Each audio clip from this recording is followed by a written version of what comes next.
Unofficial cancer. Unofficial cancer. Unofficial cancer.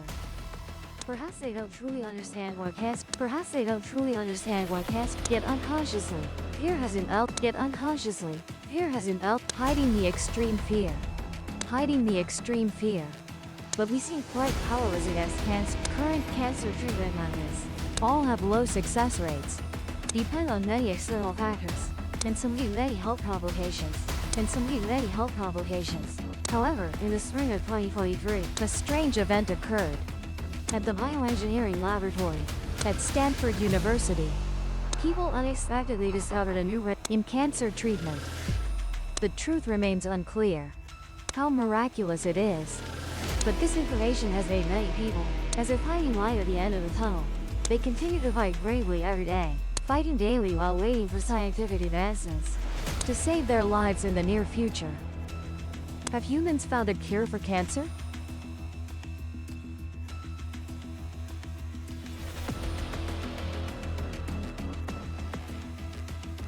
Before starting the video, please take a few seconds to support Primitive Universe by liking and subscribing to Dark Truth Files channel so you don't miss exciting content. Without taking more of your time, let's get ready for the main content now. Typically, humans fear what we don't understand. Fear is instinct, a natural reaction to protect our own safety against anything strange from outside. So to no longer fear cancer, we must understand what cancer is. According to basic definition from Wikipedia, cancer is a group of diseases involving uncontrolled cell growth. These cells can invade other tissues by growing directly into adjacent tissues or moving to other parts of the body. Cancer is characterized by abnormal tumors. However, not all tumors are cancerous. Benign tumors do not invade other parts of the body. Currently, there are over 100 types of cancer affecting human life, some of which have very high cure rates. But why are there so many types of cancer? This can be explained based on the causes of this vicious disease. Each year, our country has over 182,000 new cancers. Among these, tobacco is the main cause, accounting for over 90% of lung cancer causes, and over 30% causing other types of cancer. This statistic doesn't say that smoking will lead to lung cancer. Rather, it means that out of 10 people with lung cancer, about 9 are smokers. Additionally, there are other causes such as obesity, smoking, genetics, lack of physical activity, and excessive consumption of alcoholic beverages. Some forms of exposure, contact with radiation and environmental, also significantly contribute to the increasing incidence. In developing countries, nearly 20% of cancers are caused by exposure to bacteria or viruses, such as Helicobacter pylori, hepatitis B, hepatitis C, EBV virus, human papillomavirus, and HIV. These factors work by altering genes in cells, creating conditions for cancer development. When a person has cancer, the disease often has no symptoms. However, when the tumor has grown large and spread to other organs, it will cause a series of abnormalities in the body. Pain will certainly occur with varying degrees of intensity. Because the tumor grows large, it can compress nerves and other organs. At this point, people only have the options of surgery, chemotherapy, or radiotherapy aimed at removing the tumor and reducing pain. Painkillers are also effective in some cases, but usually not significantly. Cancer also causes patients to lose appetite, have poor eating, and vomit, especially those with diseases like esophageal cancer, liver cancer. Prolonged loss of appetite will lead to rapid weight loss and physical weakness. And of course, along with that are all the symptoms related to the specific cancer being suffered. Lung cancer can cause coughing up blood or pneumonia. Esophageal cancer can cause narrowing of the esophagus, leading to pain once. Colon cancer can lead to narrowing or blockage in the intestine, affecting bowel habits. Cancer can cause death in many ways. When cancer affects the body's organs, it will interfere with the function of that organ. For example, cancer growing in the digestive system can block food, preventing food from passing through the intestines and the body to absorb it. If cancer spreads to the lungs, eventually there won't be enough healthy lung tissue for the patient to breathe oxygen. If cancer spreads widely, therefore your body will be unable to fight infections, ultimately leading to death. At this point we realize that perhaps humans fear cancer because they don't fully understand it, but partly also because it is truly frightening. Therefore, research to find effective and thorough methods to treat cancer has been ongoing for many. Every new piece of news is like a light at the end of the tunnel that tens of millions of people are waiting for. A completely new men's hair experience, eliminating work fatigue at 30 locations, announcing 10-step haircut and shampoo at a fixed price of only $120. Premium service, top-notch technology. Announcing 10-step haircut and shampoo for only $100. As mentioned in the introduction, early in 2023, it seems we discovered something. Through a strange incident in the laboratory, what really happened? Like every other laboratory, the Stanford University bioengineer also uses mice to conduct important research. Here, research on skin cancer is with small mice that have tumors growing on their bellies. In the spring of 2023, the scientists decided to apply a medication to the scalp of these skin cancer mice. Pay attention to the details as mentioned. That medication was applied to the scalp, far from the abdominal tumor, not directly applied to the tumor. Initially, people only considered this to evaluate the drug's impact on mice. But then, within just a few following days, these tumors actually shrank to the point of being visible to the naked eye, and eventually completely disappeared. Until now, there had never been any similar case that occurred so miraculously. Chemotherapy, radiation therapy have long been associated with cancer treatment as obviously irreplaceable methods. With just a simple topical medication, how could it possibly cure cancer? And without needing to apply it directly to the effect, isn't that too unreasonable? The composition of this medication. What exactly is it? The answer once again surprised people even more than the previous. The main ingredient in that medication is that it's almost like magic. Introducing another source of disease to eliminate the existing source of disease is truly using poison to fight poison. So everything became clear. Bacteria is the agent that created the miracle. But what exactly is that bacteria? And how does its mechanism work? You're seeing the name of that bacteria. Essentially, it belongs to the Staphylococcus type, one of the main agents causing infectious diseases. This type of bacteria can stimulate mice to produce a type of T cell that is CD8+, targeting skin cancer. You might be wondering about T cells. However, it's really not too complicated. T lymphocytes belong to the lymphocytes that play an important role in the body's immune system. They originate from hematopoietic cells in the bone marrow and mature in the thymus. The CD8 T cell type that we mentioned belongs to cytotoxic T cells, capable of recognizing and destroying abnormal cells. Many studies worldwide have demonstrated that cytotoxic T cells can prevent and destroying virus-infected cells and cancer cells, helping the body avoid pathogens. Although the experiment succeeded in lying clearly between us and those small rodents, there are differences. It will take a relatively longer time to conduct the first studies on humans. Perhaps in the near future, cancer will no longer be a disease that people have to fear. To be honest, if we consider this is a newly discovered method in experiment, it may not be entirely accurate, because thousands of years ago, the ancient Egyptians used a similar method to remove tumors from the body. We only found a new approach within that method. The ancient Egyptians simply made a cut on the tumor. Then the tumor began to get infected and formed pus. Then a miracle happened. The tumor gradually disappeared. Now, let's meet this colleague. Based on the Egyptians' method, he came up with the idea of infecting with erysipelas his patients with tumors. After discovering that, this disease will cause the tumor to disappear. Erysipelas It can be simply understood as a type of dermatological disease caused by similar to the Staphylococcus bacteria, clearly. This discovery was extremely valuable, but for some reason, the medical community at that time was indifferent.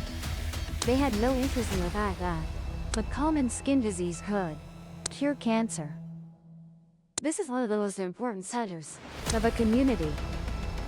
Of the most intellectual people, it seems that the crowd is only truly wise on a certain condition, and when a genius doctor appeared, the situation changed.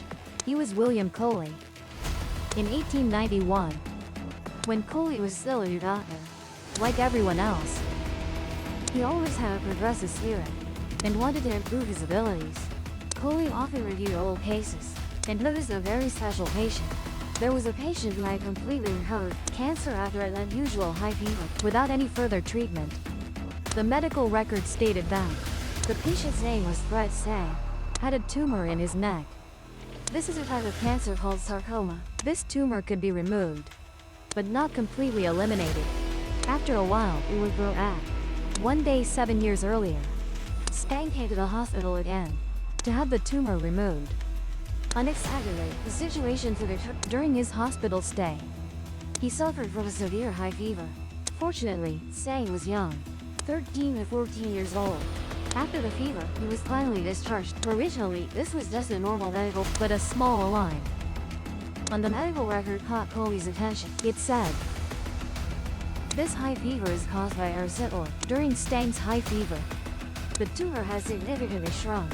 After that, the medical records were not up because Stang no longer came to the hospital. Could his tumor have completely disappeared? Or a worse condition could also occur. He had passed away. Coley was stimulated by curiosity and decided to visit Stang. Unexpectedly, Stang was healthy and as if he had never been ill. Coley immediately realized, could the bacteria really have cured Stang's tumor? And he speculated, could bacteria really be able to cure skin cancer? In the early stage, it was just an idea. Coley had no way to verify it. Speculations always need to be tested and evaluated. Sometime later, the opportunity came. A patient named Zola, also had sarcoma in the neck, came to Coley. But unlike Stang, Zola's tumor could not be surgically removed. Zola was as excited to death. Coley told him Stang's story and asked, "Do you want to try this luck?" Zola thought, since he was already in this situation, might as well give it a shot. So let's try it. Thus, both volunteered to participate in the bacterial therapy. Coley followed the method of the Egyptians, made a few cuts on Zola's tumor, then covered it with a type of bacteria that causes erysipelas infection. Indeed, Zola died of erysipelas and at the same time, the tumor began to shrink. Everything was going in the right direction. However, not long after, the tumor stopped shrinking. Now, the problem is, it became much heavier. If the tumor is not completely removed, it will recur after some time. What is the difference between these two cases? That seems similar? Could it be that both medical records also have some overlooked details? Why couldn't Zola succeed? Was it simply that he was too unlucky? I'm not sure if you. But the most different detail is, the high fever was recorded. That year, Stang had a high fever.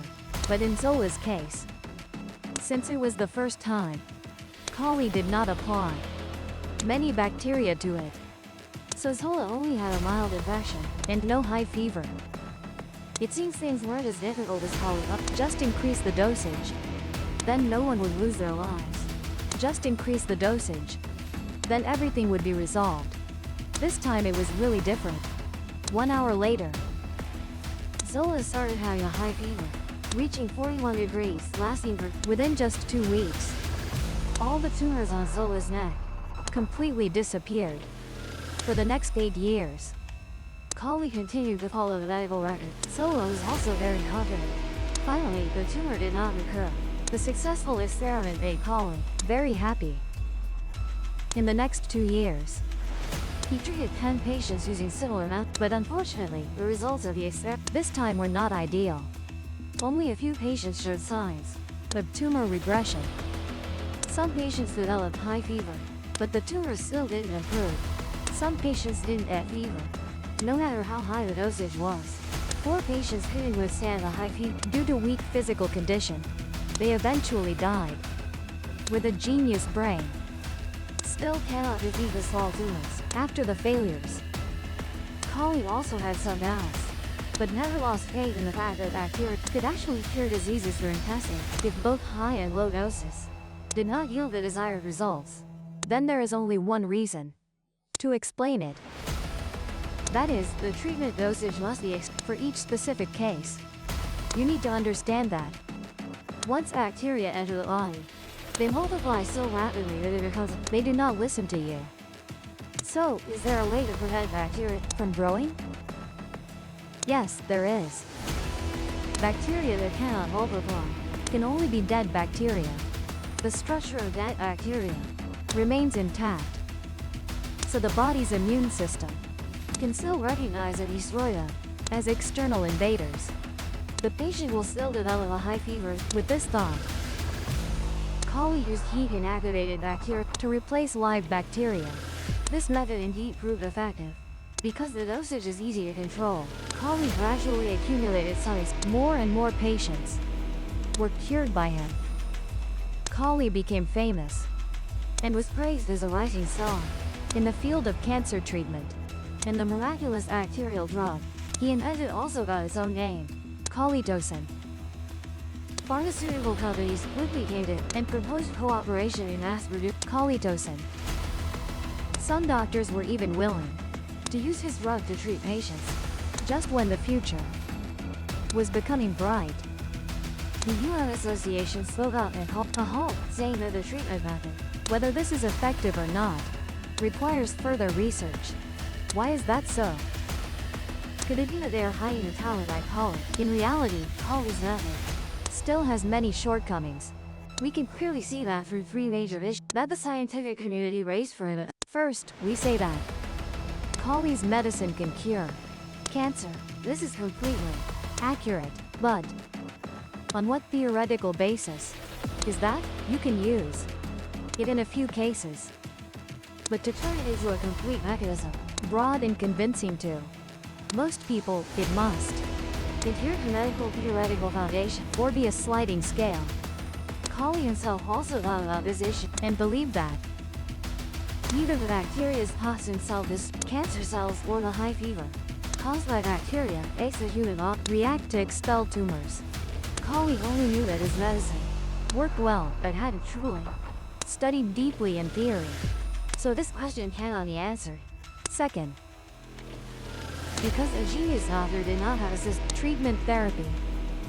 The bacterial therapy method had just begun to be researched. Then injecting bacteria into patients, the dosages were all different. The locations also varied. The patient's reactions also differed. He completely relied on his own experience to handle it. This kind of hit or miss treatment method is no different from quackery. The third issue, and also the most urgent. In this therapy, the patient must have a high, and this is too dangerous for cancer patients. You see, some of Colley's patients also died from high fever. So even a genius has moments of falling. Colley failed to protect the greatest achievement of his life. At the beginning of the 20th century, radiation therapy emerged. Its effect on small tumors was clear and almost immediate. So it quickly became favored by doctors. Then, chemotherapy appeared. Chemotherapy, radiation therapy, quickly became the trio of cancer treatment methods.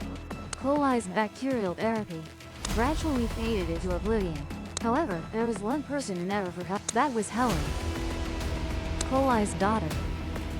She believed that her father's therapy was effective and should not be buried, because she had witnessed cancer patients expressing gratitude after recovery and the joy of surviving. This calamity of theirs was something she never forgot. After Colley passed away in 1950, Helen carefully organized her father's patient records and wrote reports. It was discovered that Colley had treated 896 cancer patients with bacterial therapy. Among them, over 500 were cured. The cure rate was over 50%, an extremely high rate for an invisible death sentence. In 1953, Helen established the Cancer Research Institute, abbreviated as CRE, and invited many experts to join her with the hope of clarifying the mechanism behind bacterial therapy. Helen Coli had an intuition that bacterial therapy could activate the body's immune mechanism, allowing the body to eliminate tumors, but it was just a speculation because she lacked the knowledge specialized in medicine. The path from a hypothesis to reality is a long journey. But then, the savior appeared. And that was this man, Lloyd Journal. He discovered experiments on mice. The BCG vaccine, which is used to prevent tuberculosis, could also treat tumors. Isn't this the method? The bacterial therapy that coli used. Lloyd and his colleagues researched further, discovering the BCG vaccine had miraculous effects on bladder cancer patients. To this day, BCG has become one of the standards of treatment for this type of cancer.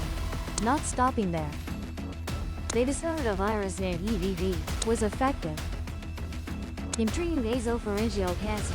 Lloyd delved deeper into research, discovering the body's immune system could actually fight cancer as long as the right activation instructions. Later, he became the founder of cancer immunology, and the immunotherapy he created became a hot topic in the medical field today. Because compared to chemotherapy and immunotherapy has fewer side effects and causes less harm to the human body. When Colley brought his report to meet Lloyd, the two immediately found common ground, because after reviewing some of Colley's medical records, Colley's bacterial therapy in mechanism was essentially activating the body's immune system to fight cancer. From here, the answer to the problem of the theoretical basis of Colley's therapy was officially found, and we will explain it by starting the analysis on the nature of cancer. Cancer cells are not like bacteria. They are not invaders from the outside, but originally normal cells in our bodies. Therefore, cancer cells are essentially cells that were originally normal cells in the human body. However, normal cells have control mechanisms. After dividing to a certain number, they will no longer continue to divide. Thanks to this mechanism, cell tissues can maintain balance. People can coexist peacefully. However, some cells develop gene mutations, making the control mechanisms abnormal. Cells begin to grow without restriction and tumors appear. Moreover, they can also follow the circulatory system of the human body to move everywhere and occupy the territory of other cells. At this point, cancer cells begin to metastasize. So, where was the immune system when cancer cells were wreaking havoc? Actually, our immune system still functions very well. It's just that it was deceived by an opponent that was too strong. Cancer cells always find ways to avoid confrontation with the immune system by disguising themselves, sending messages that they're good cells. Others then put on an invisible cloak to hide their identity as abnormal cells, making the immune cell unable to find them. However, the most dangerous are still the cells that can suppress the immune system. Because cancer cells develop in a frenzied manner, they gradually fill the spaces between cells. This often leads to an environment lacking oxygen in this area. Cancer cells not only thrive in an oxygen-deficient environment, moreover, they reproduce faster.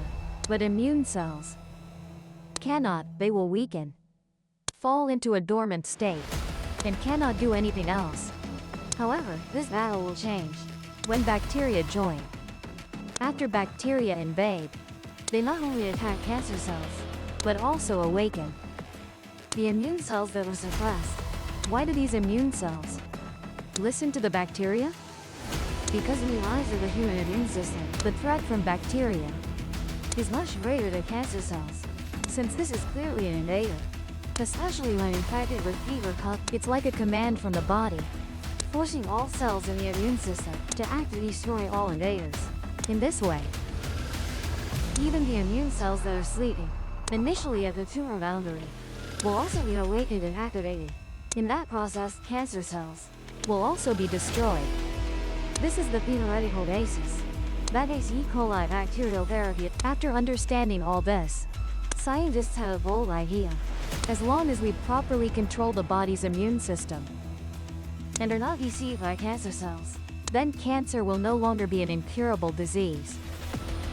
From there, scientists began to explore more types of bacteria that intrude cancer. Recall the mechanism of cancer cell operation. Don't cancer cells create an oxygen that disables immune cells?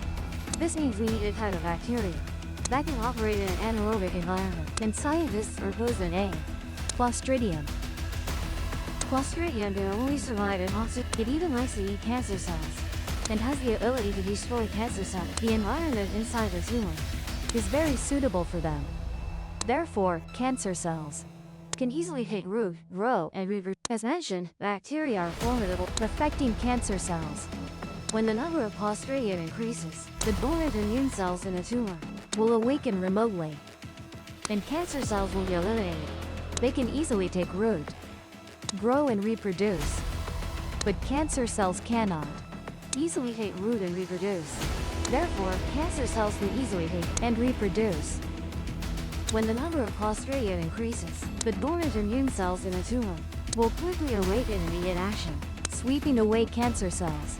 The tumor will gradually shrink, or even disappear. When the tumor disappears, the oxygen-deficient environment will all Clostridium cannot survive in normal atmospheric environment, so they will disappear along with the tumor and not escape to cause harm to other normal cells, because there is no food to consume. For scientists, this is perfect.